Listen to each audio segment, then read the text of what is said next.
Basically हम लोगों ने जो टॉपिक्स पढ़े अभी तक उनको हम रिवाइज करने वाले हैं। सो वन बाय वन आपको आउटपुट बताना है इन क्वेश्चंस के।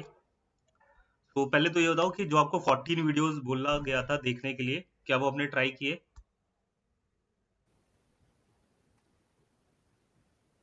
Yes.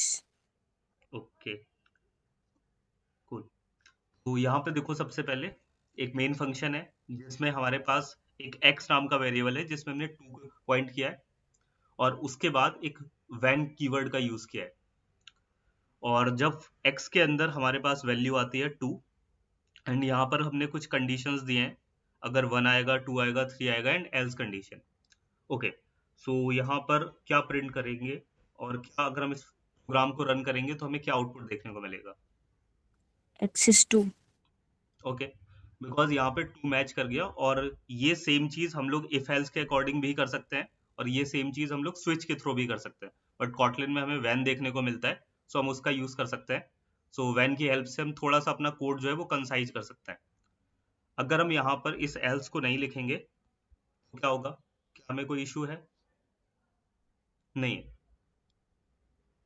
But it is always recommended कि आपको लास्ट में एक एल्स का केस देना होता है, जो कि लाइक अभी तो कोई इशू नहीं है, बहुत हम छोटा सा प्रोग्राम कर रहे हैं, बट हाँ, जब हम कुछ बड़े से प्रोग्राम कर रहे होता है और इन केस ऐसा कोई केस आ गया जब हमारा कोई भी वैल्यू मैच नहीं करी, तो उस केस में हमारा एल्स जो है वो मैच कर जाएगा।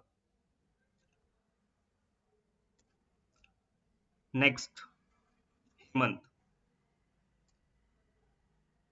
एंड ऑपरेटर एंड और ऑपरेटर पढ़े हैं आपने? हेमंत? हाँ पढ़े। यस ओके, तो do you know X AND Y क्या आउटपुट रिटर्न करेगा? It's a false. AND true. तो एंड बेसिकली होता है कि हमें दोनों, जब हमारी दोनों वैल्यू ट्रू होती है तब वो ट्रू रिटर्न करेगा। एंड एक्स और वाई क्या रिटर्न करेगा?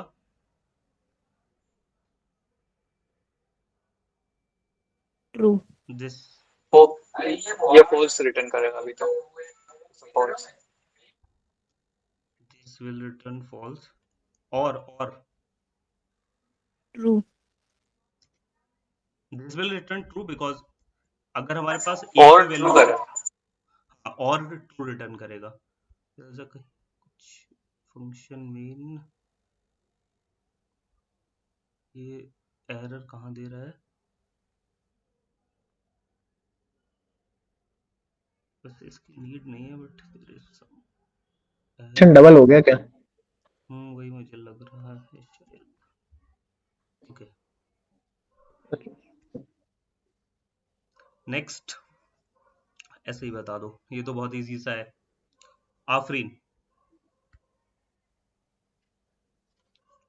What it will print? As variable है हमारे पास एक, और एज वेरिएबल के अंदर 20 है। एडल्ट। तो it will print adult, because यहाँ पे एक इफ कंडीशन है जो कि ये कंडीशन ट्रू हो जा रही है। सो ये तो आपको आती है।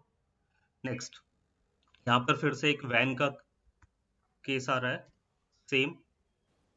Van number is equal to 5। अब यहाँ पे ये this is called range operator. So अगर हम डॉट डॉट लगा देते हैं, मतलब यहाँ पर क्या बोल रहा है कि अगर हमारी वैल्यू जो है 1 से 3 के बीच में आती है तो इट विल प्रिंट दिस। अगर 4 से 6 के बीच में आती है तो इट विल प्रिंट दिस। और अगर इनमें से कोई भी केस मैच नहीं करता then it will print the else thing. तो यहाँ पर इस टाइम पे हमारा एल्स ऑपरेटर यूज हो रहा होगा, एल्स वाला केस मैच हो रहा होगा जब इनमें से कोई भी केस मैच नहीं होता। ठीक है,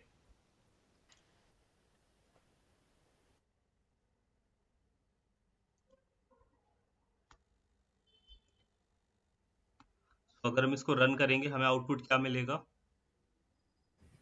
4 to 6। 4 to 6, बिकॉज वो हमारी कंडीशन इसके अंदर मैच कर जाएगी। कूल। नेक्स्ट, ये बेसिकली एक नॉर्मल सा लूप है। लूप आप लोगों ने पढ़े होंगे, कितने टाइप के लूप होता है कॉटलिन में? 3 3। 3 कौन कौन से? for while do while। Okay, तो इसका आउटपुट आपको आई थिंक पता ही होगा। एक भूल गया यार तुम लोग, एक और होता है, जल्दी सोचो। हाँ, फॉर ईच। For each. नहीं मतलब फॉर ईच तो ठीक है, चलो फॉर को हटाओ। एक रिपीट नाम का होता है, किसी को याद है? किसी ने पता नहीं है किसी मैंने को नहीं। रिपीट का क्या यूज है? नहीं। सलोनी, आफरीन, किसी को? नो। रिपीट में ऐसा रहता है, डायरेक्टली तुम इनपुट कर दो जो भी, जितने बार भी तुमको लूप चलाना है। जैसे रिपीट के ब्लॉक में लिख दो 5 और 5 टाइम लूप रन होगा। उसमें कोई कंडीशन नहीं देना होता, कुछ भी नहीं, डायरेक्टली। तो ये भी एक टाइप का लूप है चीजों को हाँ जो रिपीट करने के लिए यूज कर सकते हैं। दिस इज फॉर लूप, ये सेम प्रिंट कर देगा 1 2 3। कुछ थोड़े से फंक्शन सभी ने बनाने देख लिए थे, कैसे फंक्शन हम क्रिएट कर सकते हैं। यहाँ पर हमने एक ग्रीट नाम का फंक्शन है और उसमें कुछ एक डिफॉल्ट वैल्यू पास कर दी है, जैसे कि गेस्ट। तो अगर यहाँ पर हम इस ग्रीट को ऐसे कॉल करेंगे तब भी ये काम करेगा, अगर हम ऐसे कॉल करेंगे तब भी ये काम करेगा। तो अगर हम इस तरीके से कॉल करेंगे तो हमें कोई एरर नहीं मिलेगा, बल्कि हमें फर्स्ट वाले में क्या आउटपुट देखने को मिलेगा, फर्स्ट वाले में, अगर हम इस ग्रीट को कॉल करेंगे। Anywhere, hello guest. Hello guest, H capital, okay. And second one, अगर हम इसको प्रिंट करेंगे तो हमें क्या देखने को मिलेगा, hello John. Hello John, because हमने यहाँ पे वैल्यू आर्गुमेंट दे दिया है। ठीक है, प्रिंट मैसेज, ठीक है, ये कर लोगे। ये सिंपल सा एक एरे का प्रोग्राम था जहां पर हमने एक एरे बनाया। बेसिकली कॉटलिन में हम लोग नॉर्मल ये डायरेक्टली हम इस तरीके से ऑफ लगाकर कोई भी वैल्यू को डायरेक्टली और मतलब इनिशियलाइज भी कर सकते हैं। जैसे हम लोग जावा वगैरह में क्या करते हैं, पहले बनाते हैं, देन उसके बाद हम लोग उसमें वैल्यू असाइन करते हैं साइज के साथ। बट यहाँ पर ऐसा कुछ मैंडेटरी नहीं है, आप डायरेक्टली ऑफ करो और यहाँ पे वैल्यू दे सकते हो। सो ये क्या रिटर्न करेगा, 3। सलोनी, ओके, 3। ठीक है, 0 1 2, ठीक है, ओके। अब हम लोग आगे बढ़ सकते हैं, जो हमें आज का टॉपिक करना है। तो आज का टॉपिक हमारे पास क्या है, कोई यहाँ पे चैट में, Aditya can you please share the topics जो हमें आज के हैं। ओके, सेंड करता हूँ, एक सेकंड।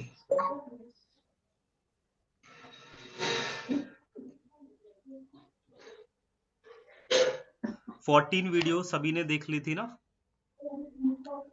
और एक चीज और कि अगर वो वीडियोस के बाद भी अगर आपको ऐसा लग रहा है कि ये टॉपिक समझ नहीं आया, तो प्लीज व्हाट्सएप में आप लोग बता सकते हो कि हाँ ये वाली चीज हमको समझ नहीं आई है, तो हम लोग उस टॉपिक को और बेटर एग्जांपल से आपको बताने की कोशिश करेंगे। वैसे आई थिंक चीजी कोड बहुत बहुत अच्छे लाइक उनके ट्यूटोरियल्स हैं, तो लाइक मोस्टली डेवलपर्स वहीं से सीखते हैं। अगर कॉटलिन बहुत अच्छी प्लेलिस्ट, तो वो एक कॉटलिन की प्लेलिस्ट। एक्सटेंशन फंक्शन बता सकते हो क्या फिर?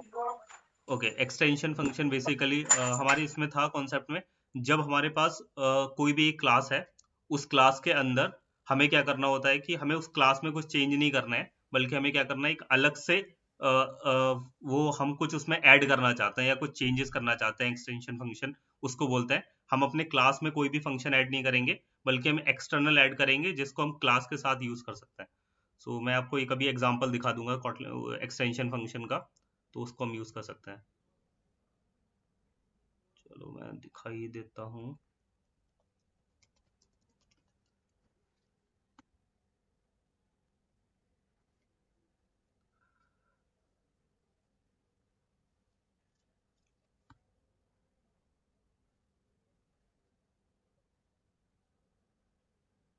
ओके, देखो, so we have a circle class जहां पर हम क्या कर रहे हैं, एक रेडियस का इनपुट करा रहे हैं, और यहाँ पर हमने एक उस क्लास के अंदर एक एरिया बेसिकली कॉल किया, एक फंक्शन क्रिएट किया जिसमें हम उसका एरिया रिटर्न कर रहे हैं। ठीक है, अब लेकिन हमें यहाँ पे क्या कर रहे हैं, उसके साथ साथ हमें उसका पैरामीटर भी देना है। मतलब हमें क्या रिटर्न करना है, सर्कल डॉट पैरामीटर, पैरामीटर भी देना है। इस फंक्शन इस क्लास में हम क्या कर रहे थे, केवल केवल क्या कर रहे थे, हम एरिया रिटर्न कर रहे थे। तो अब हमने क्या किया, यहाँ पर एक एक्सटेंशन फंक्शन बना दिया। बेसिकली हमने क्लास को लिखा, डॉट लिखा, और उसके बाद यहाँ पर एक पैरामीटर नाम का वो फंक्शन बना दिया और हमने उसको रिटर्न करा दिया। तो हमने क्लास में कोई अलग से फंक्शन नहीं बनाया, जस्ट हमने क्या किया, एक अलग से एक और फंक्शन बना दिया पैरामीटर नाम का, जो कि हमारी उस क्लास से एसोसिएटेड रहेगा। इसको हम और किसी एक छोटे एग्जांपल से भी देख सकते हैं, यहाँ पे थोड़ा सा अगर कॉम्प्लेक्स हो रहा है तो। ये क्लास है, इसमें सिर्फ एक ही फंक्शन था। अब हमने क्या किया, एक फंक्शन और बना दिया ये वाला, लेकिन हमने इस फंक्शन को हमें इस क्लास के साथ एसोसिएट करना था, सर्कल क्लास के साथ। तो हमने क्या किया, सर्कल डॉट पैरामीटर कर दिया। तो अब हमारा ये वाली चीज है, हमने सेम इस क्लास में भी यूज हो गई और हमें इस क्लास के साथ छेड़खानी भी नहीं करनी पड़ी। हम इसका बेसिकली रियल लाइफ में तब यूज करते हैं जैसे कि हमारे पास कोई बड़ा सा कोड है और उस कोड में वो किसी और ने पहले से बना के रख दिया है हमारे लिए, या लाइक कोई फॉर एग्जांपल डिफॉल्ट कोड है, हमने कोई लाइब्रेरी का कोड यूज किया, या फिर हमने कहीं से कोड कॉपी किया हुआ है, या हमारे किसी सीनियर ने कोड लिख दिया हुआ है पहले से। लेकिन हम ये चाहते हैं कि हम उनके कोड में कुछ भी छेड़खानी नहीं करना चाहते, लेकिन हमें अपने कोड में कुछ छोटे मोटे चेंजेस करने हैं। तो हम क्या कर सकते हैं, उसको एक्सटेंड कर सकते हैं, मतलब बेसिकली बढ़ा सकते हैं। तो उसी चीज को बेसिकली एक्सटेंड फंक्शन बोलते हैं।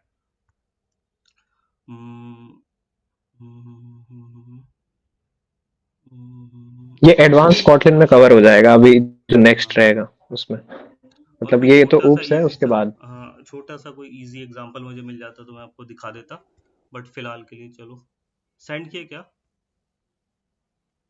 ओके, सो आज हमारे पास ये कई सारे टॉपिक्स हैं, जैसे क्लास, ऑब्जेक्ट, कंस्ट्रक्टर, प्रॉपर्टीज। तो ये बेसिकली सारे ऊप्स के कॉन्सेप्ट हैं। सो सभी को पता है क्लास क्या होता है, क्लासेस एंड ऑब्जेक्ट। अगर आपने कोई भी एक मॉडर्न लैंग्वेज पढ़ी है तो you will know, you have already know about classes and object. एक बहुत ही बड़ा सा और बहुत ही पॉपुलर सा एग्जांपल है ब्लूप्रिंट का रियल वर्ल्ड ऑब्जेक्ट। सुना है सब? हाँ, तो बताओ फिर, रिया क्या कर रहे हो? क्लास ऑब्जेक्ट क्रिएट करने के लिए यूज करते हैं। क्लास ऑब्जेक्ट क्रिएट करने के लिए करते हैं। और थोड़ा Class क्लैरिटी is a के लिए। blueprint hmm for creating a object. Basically सही है। सो जो रियल टाइम में हम लोग जब कोड करते हैं, जब प्रोग्राम करते हैं, सो जब हम रियल टाइम में मेमोरी एलोकेट करते हैं तो हम उसको ऑब्जेक्ट टर्म बोल देते हैं। और जब हम मेमोरी एलोकेट नहीं कर रहे होते हैं, जस्ट केवल एक तरीके से ब्लूप्रिंट बना रहे होते हैं और वो एक्चुअल में कोई बहुत ज्यादा मेमोरी नहीं कंज्यूम कर रहा होता है, तो फिर वो क्लासेस होता है। और इसका एक बहुत ही पॉपुलर सा एग्जांपल है कार नाम का।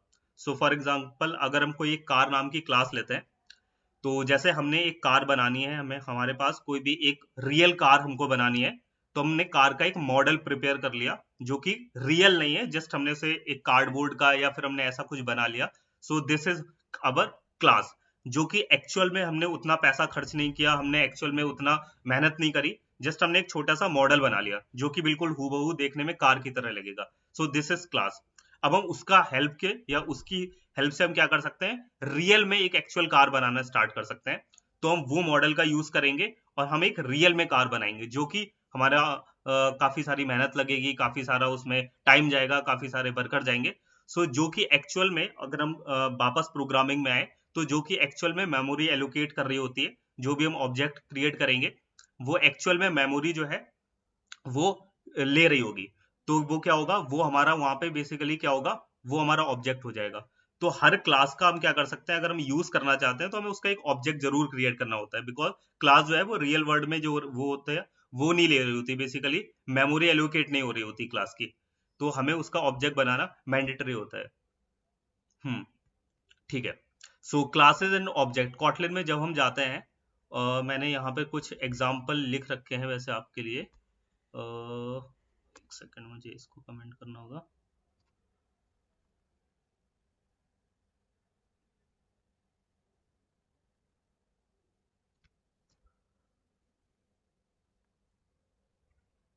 जैसे इसी को देख लो फॉर एग्जांपल, मैं ये हटा देता हूँ क्लास को, इसको भी हटा देता हूँ।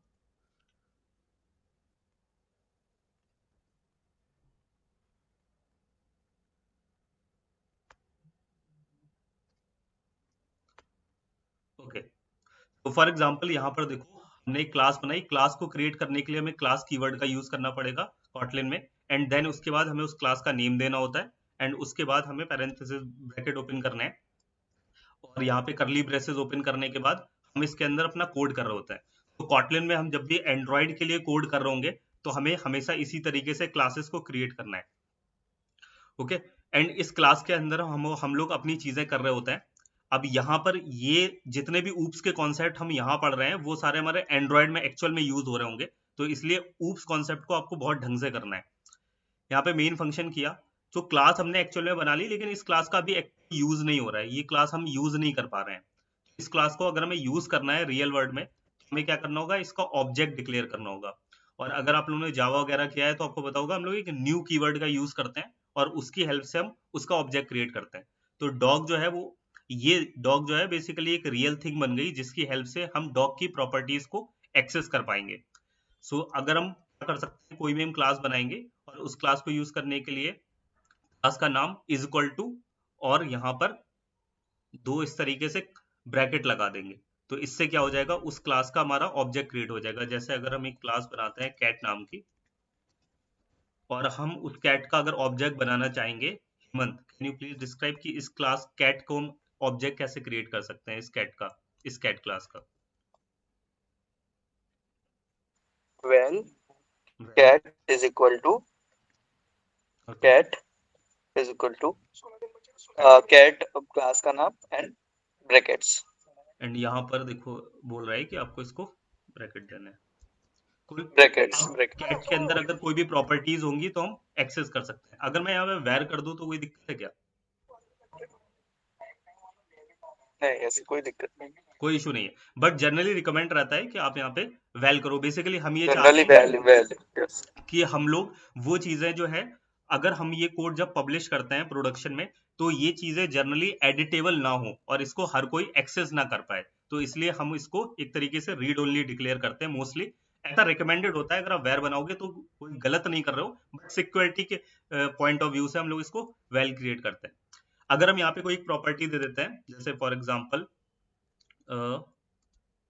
Well name is equals to candy, अगर हमें इसको अब हमारे पास इस कैट का ऑब्जेक्ट है, इस कैट का हमारे पास ऑब्जेक्ट है ये वाला कैट, तो अगर हम इसकी प्रॉपर्टीज एक्सेस करना है तो हम उसके, अब हमने इस जो ऑब्जेक्ट बनाया कैट नाम का, उसके ऑब्जेक्ट से प्रॉपर्टी को एक्सेस कर सकते हैं।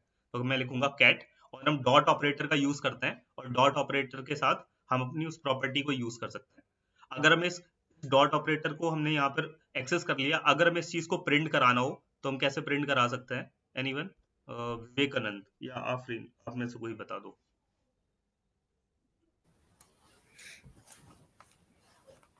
प्रिंट का यूज करके, print we use print only, हाँ यू कर सकते हैं। तो अगर हम ln लगा देते हैं तो बेसिकली क्या होता है कि नेक्स्ट चीज जो है वो नेक्स्ट लाइन में चली नेक्स्ट जाएगी। लाइन में अगर हम प्रिंट करेंगे तो ये जस्ट हमारी सिंगल लाइन में रहेगी। तो हमें यहाँ पे आउटपुट क्या देखने को मिलेगा? कैंडी। ओके, सो इस तरीके से हम क्लासेस एंड ऑब्जेक्ट डिक्लेयर कर सकते हैं।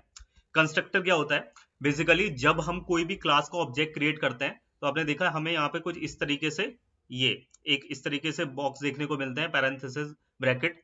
तो जब भी हम कोई ऑब्जेक्ट क्रिएट करेंगे तो ऑब्जेक्ट के साथ हम क्या करेंगे, कुछ डेटा अगर सेंड करना चाहते हैं तो हम वो इस कंस्ट्रक्टर की हेल्प से कर सकते हैं। और ये कंस्ट्रक्टर बहुत इंपॉर्टेंट पार्ट होता है एंड्रॉइड के लिए।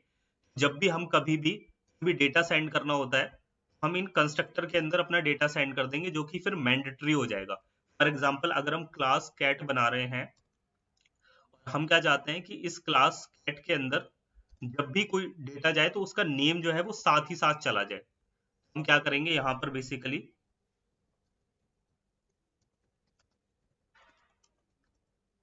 कैन यूज दिस, और ये एक नेम स्ट्रिंग टाइप का है।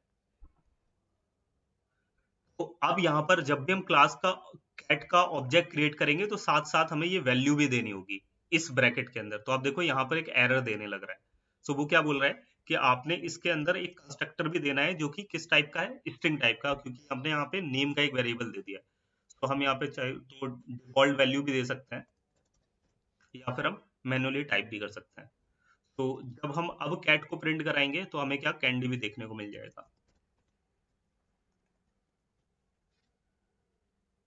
क्योंकि अब क्या हो रहा है, अब बेसिकली हो क्या रहा है कि हम कैट के साथ में उसका कंस्ट्रक्टर जो है वो भी हम पास करा रहे हैं। बेसिकली यहाँ पे हमें उसका ऑब्जेक्ट देखने को मिल रहा है, हमने जो कि उसको कंस्ट्रक्टर में पास करा दिया है।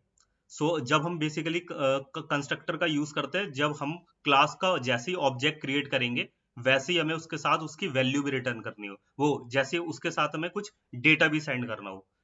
जब हम यहां पर वैल्यू भेजेंगे तो ये हमारा कहलाता है प्राइमरी कंस्ट्रक्टर। कॉटलिन में बेसिकली दो टाइप के कंस्ट्रक्टर होता है, एक प्राइमरी होता है और एक हमारा सेकेंडरी होता है। तो जब हम कंस्ट्रक्टर को इस तरीके से, जब मतलब ऐसा हो सकता है कि हमारे पास कंस्ट्रक्टर बहुत रियल टाइम में नहीं भेजना है, हम चाहते हैं कि कंस्ट्रक्टर की वैल्यू जाए बट वो हमारे लिए इतना इंपॉर्टेंट नहीं है, बट कभी कभी क्या होता है कि हमें वो भेजना ही भेजना होता है। तो जब तुरंत तुरंत या बहुत प्राइमरी चीज होती है तो उसको हम क्या करते हैं, प्राइमरी कंस्ट्रक्टर में भेजते हैं, और जो थोड़ा सा कम प्रायोरिटी वाली चीज होती है उसको हम सेकेंडरी कंस्ट्रक्टर में भेजते हैं। उसके लिए जस्ट आपको इस तरीके से कंस्ट्रक्टर लिखना होता है, कंस्ट्रक्टर, और फिर आप उसको भेज सकते हो कंस्ट्रक्टर में इस तरीके से। ये हो जाएगा हमारा सेकेंडरी कंस्ट्रक्टर।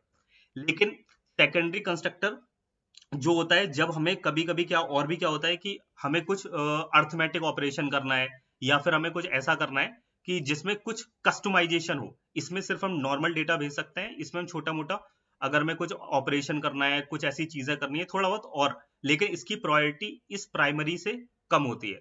तो काम वही होता है डेटा भेजने का, लेकिन इसके साथ में क्या होता है कि थोड़ी सी इसकी प्रायोरिटी कम हो जाती है। ऑब्जेक्ट बनने के बाद ये रिटर्न होता है, मतलब ये कॉल होगा, जबकि ये क्या होगा, जैसे ही ऑब्जेक्ट बनेगा वैसे ये वैल्यू भी कॉल हो जाएगी। सो ये प्राइमरी। तो इसको थोड़ा सा और देख लेना, प्राइमरी और सेकेंडरी कंस्ट्रक्टर को। प्रॉपर्टी फील्ड मैंने ऑलरेडी बता दिया। जैसे कि हम कोई भी क्लास बनाते हैं तो उसमें हमने कोई भी वैल्यू यहाँ पे पास करा दी क्लास के अंदर, जैसे कि हमने ये वेर नेम को यहाँ से उठा के इसमें दे दिया, तो ये बेसिकली उसकी प्रॉपर्टी हो गई। Inheritance and polymorphism. इनहेरिटेंस हम लोग एंड्रॉइड में बहुत ज्यादा यूज करते हैं। जैसे कि हमने शायद आप लोगों ने उस दिन प्रोजेक्ट बनाया था तो आपने देखा था हमारे पास एक मेन एक्टिविटी थी। मेन एक्टिविटी किसी एक एक्टिविटी का उसमें कोड आ रहा था जिसमें लिखा हुआ था ऑन क्रिएट करके। तो वो जो ऑन क्रिएट कहीं से ओवरराइड हो रहा था, तो वो बेसिकली हमारा इनहेरिटेंस कहलाता है। सो इनहेरिटेंस बेसिकली होता क्या है कि जब हम कहीं और से कोई चीज लेके आ रहे होते हैं। और हाँ, कॉटलिन में एक चीज और होती है कि जब हम कोई भी चीज कहीं से लेके आते हैं तो उसके लिए हमें पहले उसको वो करना पड़ता है, करना पड़ता है, उसको पहले ओपन करना पड़ता है। पहले तो मैं ये पॉलीमॉर्फिज्म का कोड यहाँ से हटा देता हूँ, इसको हम नॉर्मल रखते हैं प्लस फाइनल। ठीक है, देखो यहाँ पर हमने एक क्लास बनाई फाइनल नाम की, वो एनिमल नाम की, जिसके अंदर हमने एक फंक्शन बना दिया मेक साउंड नाम का। ठीक है, इसमें दिक्कत नहीं होगी यहां तक। नाउ अब हमने एक डॉग क्लास बनाई और उस डॉग क्लास के अंदर हम क्या चाहते हैं कि इस एनिमल की जो प्रॉपर्टीज हैं वो इस डॉग क्लास के पास आ जाए। लेकिन बाय डिफॉल्ट कॉटलिन में क्या होता है, वो सारी की सारी जो होती है वो फाइनल होती है, मतलब हम किसी भी क्लास को ऐसे डायरेक्टली एक्सेस नहीं कर सकते। तो आपने जावा में पढ़ा होगा, अगर जावा पढ़ी या जो भी लैंग्वेज, हमारे पास कुछ एक्सेस मॉडिफायर्स होते हैं जैसे कि पब्लिक, प्राइवेट, प्रोटेक्टेड, ऐसा कुछ पढ़ा है सभी ने। तो वो कॉटलिन में भी होता है। तो हमें अगर चाहते हैं कि ये वाली क्लास जो है ना वो डॉग यूज कर पाए, तो उसके लिए हमें इसे क्या करना होगा, ओपन। ओपन कर दिया, अब ये क्लास क्या हो गई, पब्लिक हो गई, मतलब ये किसी के साथ भी यूज हो सकती है। ठीक है, और यहाँ पे हमने एनिमल कर दिया, तो अब ये क्लास जो है एनिमल जो है वो इनहेरिट हो गई इस डॉग क्लास के लिए। तो अब डॉग क्लास की जो भी वो एनिमल क्लास की जो भी प्रॉपर्टी है वो इस डॉग क्लास को भी मिल गई। हम यहाँ से क्या कर सकते हैं, इसको ओवरराइड कर सकते हैं। ये यहाँ से बाय डिफॉल्ट भी करा सकते हैं या फिर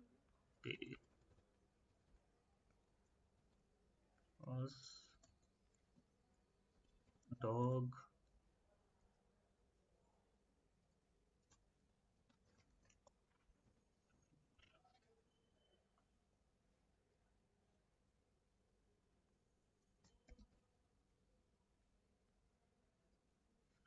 अब यहाँ पर ये वाला फंक्शन भी हमें ओपन करना होगा अगर हम चाहते हैं कि ये वाला फंक्शन जो है वो इसमें मिल जाए। तो हमें बेसिकली क्या करना होता है, पूरा ही ओवरराइड करना होता है।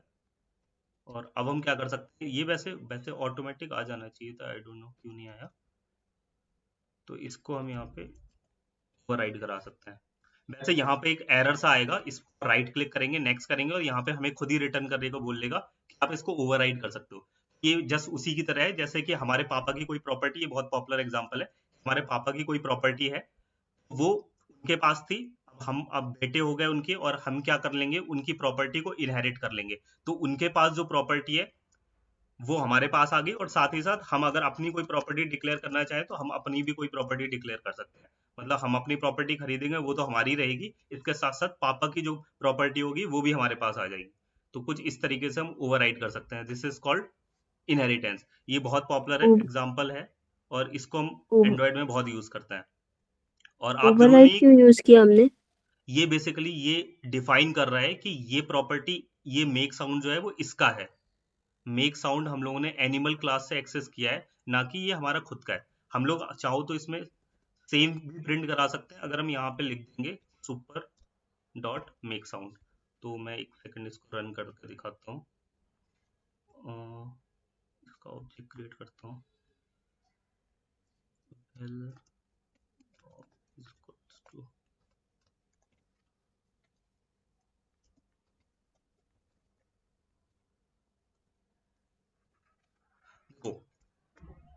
सबसे पहले हमने क्या किया, एक एनिमल क्लास क्रिएट की। एनिमल क्लास क्रिएट करने के बाद हमने क्या किया, एक फंक्शन बनाया मेक साउंड नाम का, जिसमें हमने क्या किया, एक फंक्शन बना दिया साउंड, और उसके अंदर सम साउंड प्रिंट करा दिया। अब लेकिन ये किसी दूसरी प्रॉपर्टी थी। अब हम चाहते हैं कि हमने एक और क्लास बनाई, बट हमें ये मेक साउंड खुद से नहीं लिखना। अब हम क्या चाहते हैं कि ये मेक साउंड जो है वो हमें किसी दूसरे से मिल जाए। ये कोड पहले से लिखा है और ये कोड हम दोबारा नहीं लिखना चाहते। तो हमने ये एनिमल में पहले से लिख रखा था, तो हम चाहते हैं कि डॉग के पास भी वही वाली मेक साउंड वाली प्रॉपर्टी डॉग के पास भी आ जाए। तो हमने क्या किया, उसको इनहेरिट किया, बेसिकली इस कोलन का यूज किया और एनिमल क्लास को इनहेरिट करा लिया। और एनिमल को इनहेरिट कराने के लिए हमें यहाँ पे पहले ओपन देना होगा, जिससे ये फाइनल से ओपन हो जाए, मतलब इसकी प्रॉपर्टी जो है एनिमल की वो इस डॉग के पास आ जाए। तो डॉग के अंदर जितने भी फंक्शन थे वो हम यहाँ से, अगर हम ये चीज कर देंगे ऐसे यहाँ पर, तो एनिमल की जितनी भी चीजें हैं वो डॉग के पास भी आ गई। तो अब हम चाहते हैं तो इस मेक साउंड को खुद से भी बना सकते थे, जो कि हम नॉर्मल ऐसे बनाते हैं अपना फंक्शन। इस डॉग के लिए भी फंक्शन बना सकते थे, मेक साउंड भी बना सकते हैं, लेकिन हम क्या चाहते हैं कि ये तो किसी और ने पहले से लिखा हुआ है, हम क्यों लिखें, हमारा टाइम बचेगा। हमने क्या किया, यहाँ पर इसको ओवरराइड कर दिया। इसका मतलब ये है कि जो डॉग एनिमल की प्रॉपर्टी है वो इस डॉग के पास आ गई, तो उसने यहाँ पर इसको प्रिंट कर दिया सम साउंड। हमने बोल दिया कि सुपर डॉट, सुपर बेसिकली एक कीवर्ड होता है जो कि बताता है कि जो हमारी सुपर क्लास होगी, मतलब पेरेंट क्लास है, क्योंकि ये इसका चाइल्ड है, जो पेरेंट क्लास की प्रॉपर्टी है वो हमें इसके पास मिल जाए। तो अब डॉग भी जो है वो इस मेक साउंड प्रॉपर्टी को यूज कर रहा है, तो जितना हकदार एनिमल जो मेक साउंड का है उतना ही हकदार डॉग भी है। बेसिकली उसने क्या किया है, एनिमल की प्रॉपर्टी को इसने खुद ले लिया है। और अगर ये अपनी कोई फंक्शन बनाना चाहे तो अपना भी यूज कर सकता है, जैसे कि डॉग साउंड, println या प्रिंट बार्क। अगर हमें इसका खुद का यूज करना है तो खुद का भी यूज कर रहेगा, उसमें कोई इशू नहीं है। println dog dot dog sound.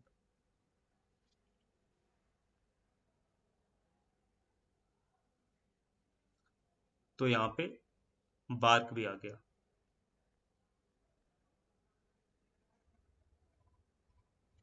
Cool. तो जब हम ओवरराइड करते हैं तो वो जस्ट एक काइंड ऑफ डेफिनेशन बता रहा है कि ये चीज ओवरराइड हुई है, ये इसकी नहीं है, ये दूसरे की है। क्लियर?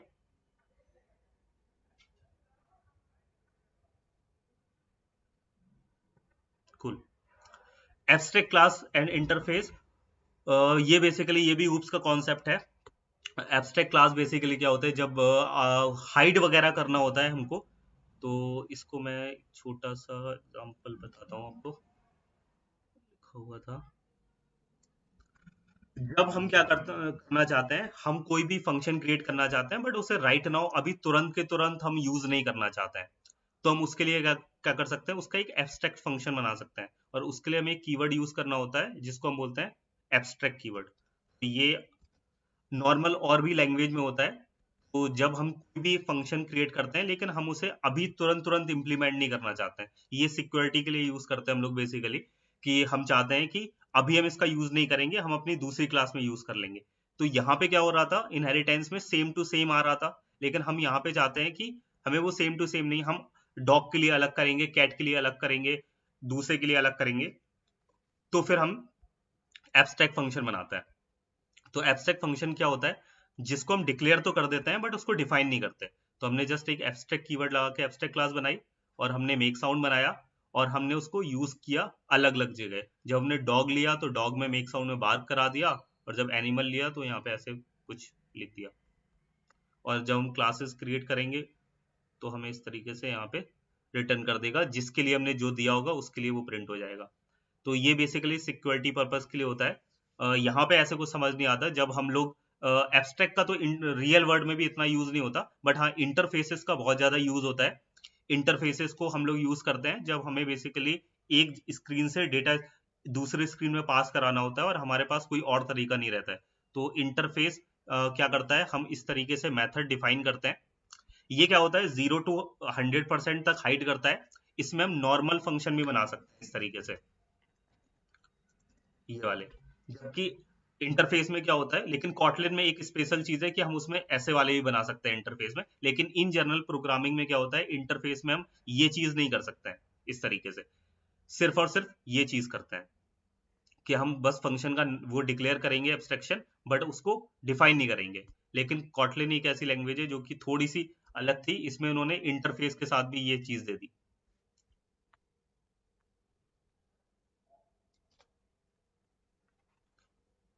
ठीक है, और हमने फंक्शन बनाया, फंक्शन को हम इस तरीके से ओवरराइड कर रहे हैं, मतलब ये एनिमल को इम्प्लीमेंट कर रहे हैं। जब हम वो करते हैं इंटरफेस क्रिएट करते हैं तो उसको भी इसी तरीके से इम्प्लीमेंट करते हैं, एब्स्ट्रैक्ट क्रिएट करते हैं तो उसको भी इसी तरह से इम्प्लीमेंट करते हैं। लेकिन तब वहां पर उसको हम इसको इनहेरिटेंस नहीं बोलेंगे। इनहेरिटेंस इसलिए नहीं बोलेंगे बिकॉज यहाँ पर हम एब्स्ट्रैक्ट क्लास को ला रहे हैं। जब हम नॉर्मल क्लास को लाते हैं तब हमारा इनहेरिटेंस होता है, जब हम एक्सट्रैक्ट क्लास को लाते हैं तो वो एब्स्ट्रैक्शन होता है, और जब हम इंटरफेस को लाते हैं तो वो इम्प्लीमेंटेशन होता है सेम चीज, बस यहाँ पर नेम चेंज हो गया।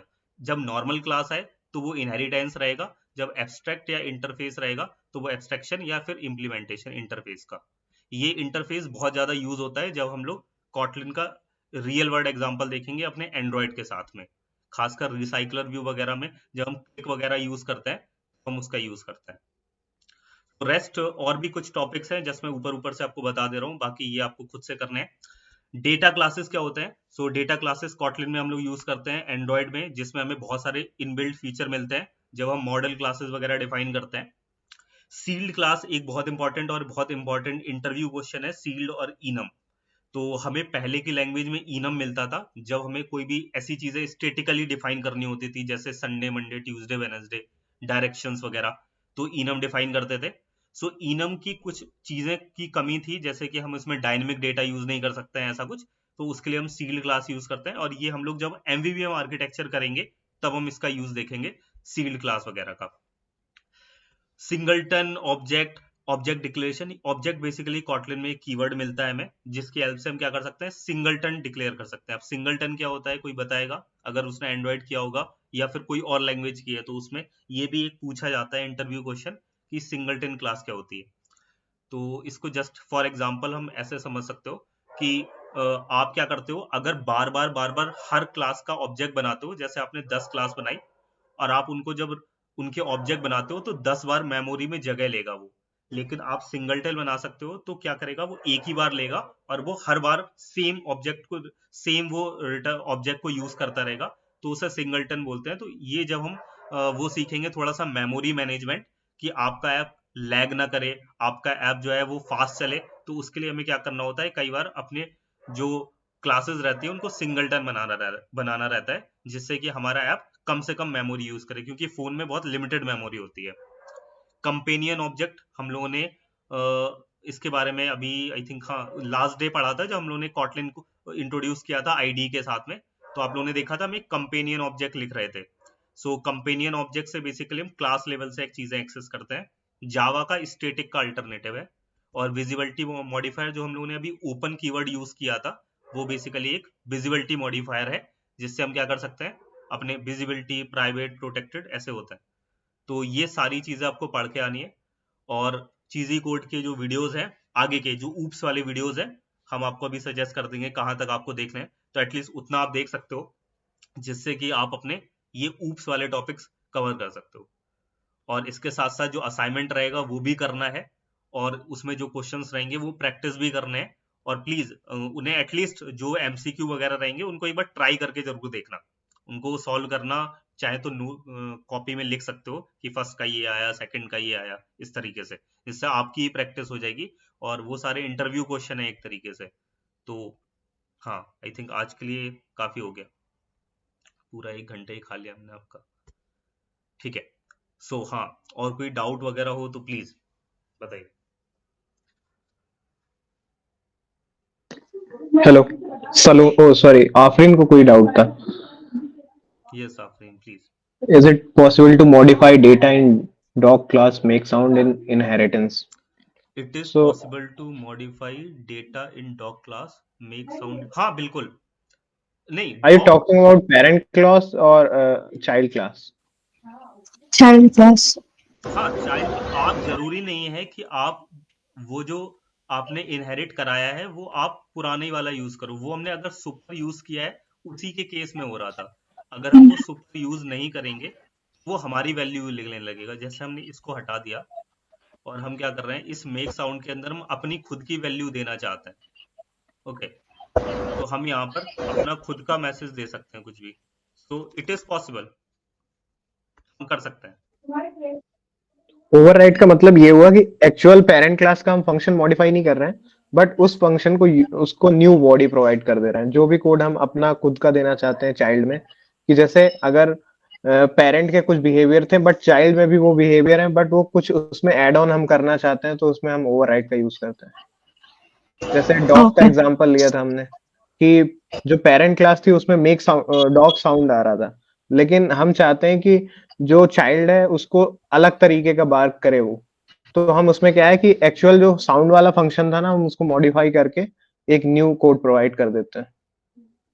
तो मतलब हम हाँ ये एक्चुअल कर क्लास सकते को हैं ना। मॉडिफाई नहीं कर रहे हैं, हम्म। बस एक्स्ट्रा हमने उसमें बॉडी दे दी। हाँ, इसमें कोई भी चेंजेस नहीं हो रहा है, इस मेक साउंड में कुछ नहीं हो रहा, बट हाँ ये इस डॉग के लिए जो भी चेंज हो रहे हैं वो इस डॉग के लिए होंगे, इस डॉग क्लास के लिए। तो अगर डॉग क्लास का मेक साउंड प्रिंट होगा तो ये प्रिंट होगा।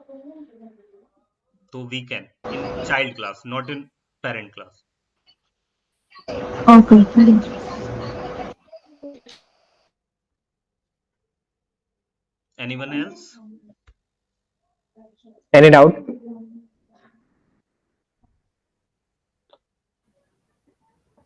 या फिर कोई प्रीवियस बेसिक से रिलेटेड अगर कोई डाउट हो तो। जैसे एरे का मैंने क्वेश्चन पूछा, मुझे नहीं लगता कि वो समझ में आया था किसी को, क्योंकि आप लोगों ने शायद देखा नहीं कि मतलब हीप में कैसे स्टोर हो रही हैं चीजें।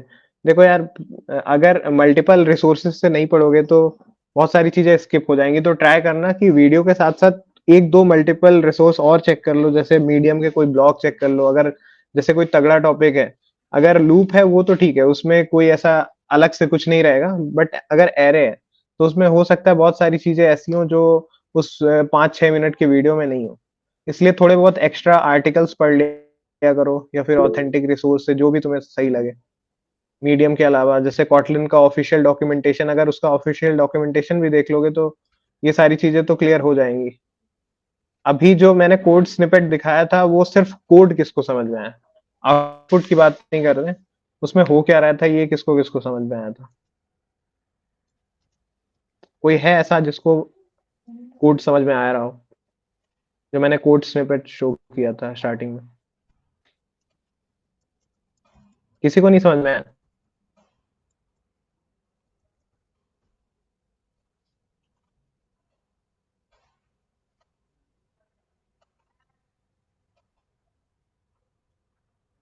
ठीक है, मैं अपनी विंडो शेयर करता हूँ।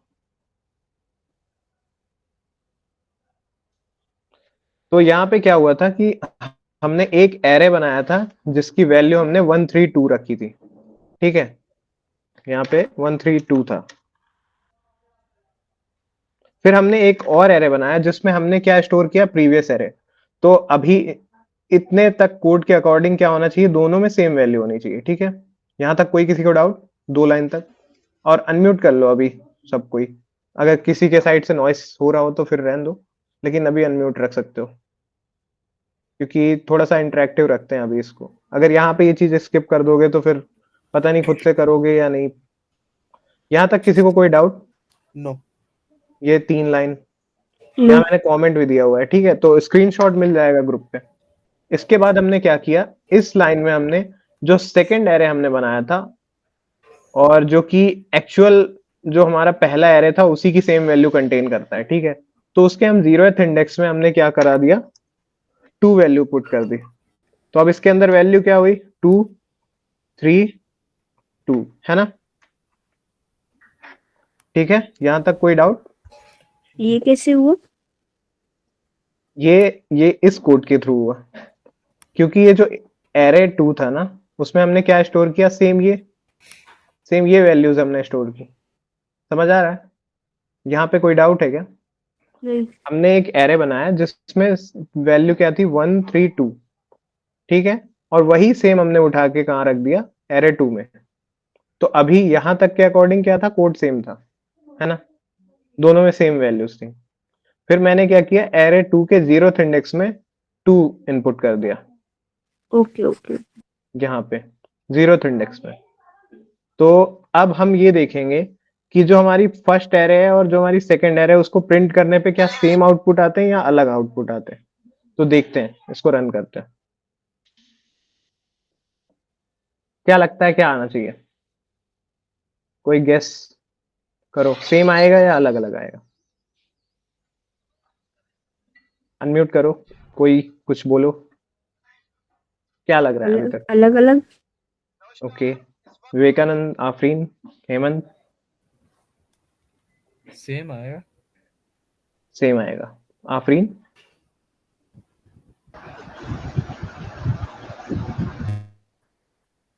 हेलो आफरीन, सेम या डिफरेंट? सेम आएगा।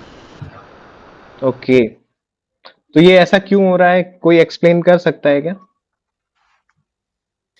क्योंकि दोनों सेम ही ऑब्जेक्ट को हीप मेमोरी में दोनों सेम ही ऑब्जेक्ट को प्रेजेंट कर रहे हैं। बहुत सही, वेरी गुड। तो इसको देख लेते हैं कि क्या हो क्या रहा है मेमोरी साइड से। ठीक है, हमारे मेमोरी में क्या हुआ, सबसे पहले हमने जो एरे बनाया, पहला एरे, हीप मेमोरी तो क्या है? हीप मेमोरी ऐसी चीज होती है, जैसे मैंने पहले अपने सेशन में शायद एक्सप्लेन किया था कि एक हीप होता है, एक स्टैक होता है। तो जो प्रिमिटिव डेटा टाइप्स हैं, जैसे इंटीजर हो गया और फ्लोट हो गया, ये डबल हो गया, बूलियन हो गया, ये कहाँ स्टोर होते हैं, स्टैक में। तो इनका कोई एक ऑब्जेक्ट नहीं होता, ये सिर्फ वैल्यू होती है। अगर तुम दूसरी इसमें वैल्यू पुट करोगी तो रिप्लेस हो जाएगी पुरानी वैल्यू, ठीक है। लेकिन एरे में ऐसा नहीं रहता, एरे में एक ही ऑब्जेक्ट क्रिएट हो रहा होता है। एरे हो गया, स्ट्रिंग हो गया, ये जो कॉम्प्लेक्स ऑब्जेक्ट होते हैं। अगर जावा किसी ने किया होगा तो प्रिमिटिव में क्या रहते थे, इंटीजर को हम स्मॉल में लिखते थे ऐसे इंट, और बुलियन को हम ऐसे स्मॉल में लिखते थे। लेकिन जो एक क्लास होते थे और उसके ऑब्जेक्ट को हम यूज कर रहे होते थे, है ना। तो डिफरेंस क्या है, कुछ प्रिमिटिव डेटा टाइप जो होते हैं वो स्टैक में स्टोर होते हैं। अगर इसमें हम कोई भी चेंजेस करेंगे ना तो पुरानी वैल्यू रिप्लेस हो जाएगी नई वैल्यू के साथ, इसका कोई नया ऑब्जेक्ट क्रिएट नहीं होगा। लेकिन ऑब्जेक्ट्स के साथ ऐसा उल्टा होता है ना। अब जैसे हमने अगर स्ट्रिंग के साथ ये चीज की होती तो एक नया ऑब्जेक्ट क्रिएट हो जाता। अगर हमने पहले स्ट्रिंग में सेव किया है सलोनी, अगर हम उसी स्ट्रिंग में कुछ दूसरा स्टोर करना चाहते हैं ना, तो वो सेम ऑब्जेक्ट को पॉइंट नहीं करेंगे, उसका एक नया ऑब्जेक्ट ही क्रिएट हो जाएगा, भले नेम सेम होगा। ठीक है, तो यहाँ पे क्या हो रहा है, ये मेमोरी हीप के अंदर एरे का हमने एक ऑब्जेक्ट बनाया जिसमें हमने वैल्यू डाली 132 सॉरी, ठीक है। तो और उसके बाद हमने क्या बनाया, उसका एक और रेफरेंस पॉइंट जो सेम ऑब्जेक्ट को पॉइंट कर रहा है, ठीक है। उसका कॉपी नहीं हुआ एग्जैक्टली। क्यों नहीं हुआ, क्योंकि अगर मेमोरी में सेम ऑब्जेक्ट एग्जिस्ट कर रहा है तो उसने क्या किया, पूरा मतलब जो इसका रेफरेंस पॉइंट है ना, पूरा यही कर दिया। हमको एक नया ऑब्जेक्ट की क्या जरूरत है, अगर हमको सेम ही चीज स्टोर करनी है ना, तो उसके किसी नए ऑब्जेक्ट की हमको जरूरत नहीं थी, ऑलरेडी ये सारी वैल्यूज थी इसमें। तो हमने क्या किया, एरे में क्या हुआ, अब दोनों सेम मेमोरी लोकेशन को पॉइंट कर रहे हैं हीप के अंदर, है ना। तो नेक्स्ट टाइम जब भी हम कुछ भी चेंजेस करेंगे ARR2 में, तो इसमें भी चेंजेस होंगे, ARR1 में करेंगे तो इसमें भी चेंजेस होंगे, ठीक है, समझ में आया। इसका रीजन ये है कि हीप में हम अकेले दोनों थोड़ी जा खुद कर पकड़ ले जा हीप में दोनों पूछे न सेम चाहिए मेमोरी लोकेशन को टारगेट कर रहे होंगे, ठीक ठीक है। किसी को कोई डाउट इस पे?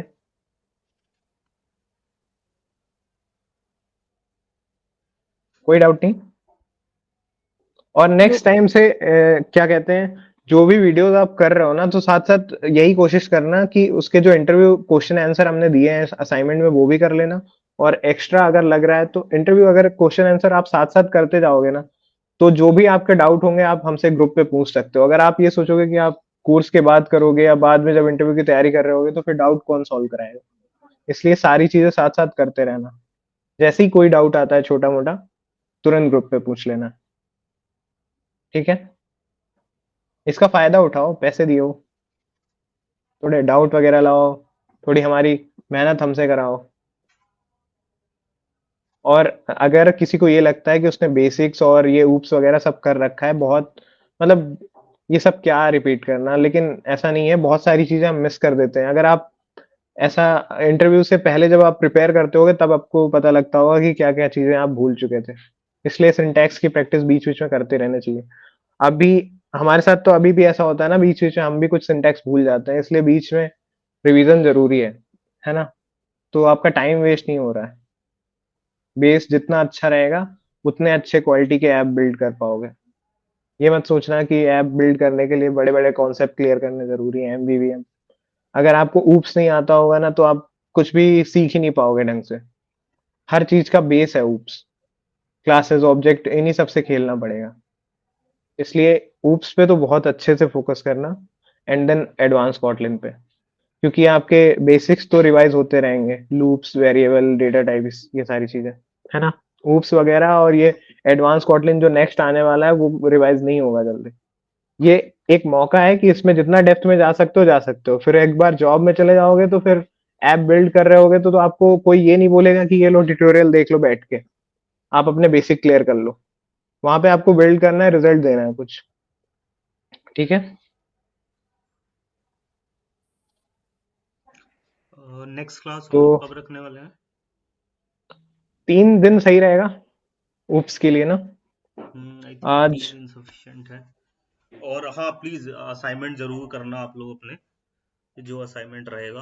लाइक ये ऑप्शनल 18 नहीं को, है, ये मैंडेटरी है। 18, ओके, सो टुडे इज 14। अब नेक्स्ट टाइम जो हाँ। क्वेश्चन आंसर आएंगे वो थोड़े टफ हो हम्म, सकते हैं। मतलब अभी तो बेसिक था इसलिए ज्यादा कुछ नहीं था, लेकिन अब जो नेक्स्ट सेशन होगा उसमें ओवरव्यू से ज्यादा आपसे क्वेश्चन आंसर होंगे। 40 से 50 मिनट तो सिर्फ क्वेश्चन आंसर चलेंगे, और अच्छे खासे क्वेश्चन आंसर होंगे। आपको सारे बेसिक्स पता होने चाहिए, फंक्शन ओवरलोडिंग, ओवरराइडिंग, ये क्या है, कोई भी दिक्कत आए, इसीलिए हमने बोल रखा है कि डाउट आप क्लियर कर लेना ग्रुप पे, बाद में ना कि हमने पढ़ा ही नहीं। क्योंकि इस टाइम में तो टाइम वेस्ट भी कर रहे हो और कुछ सीख भी नहीं रहे हो।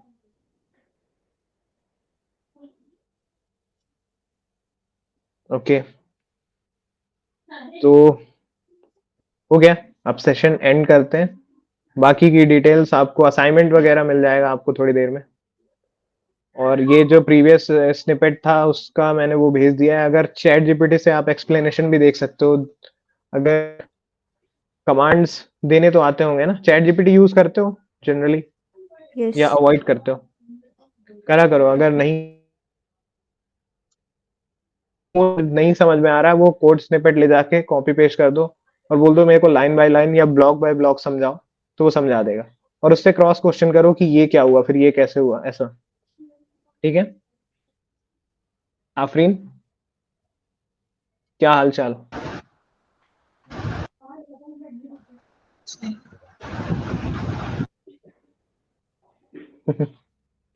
चलो ठीक है, फिर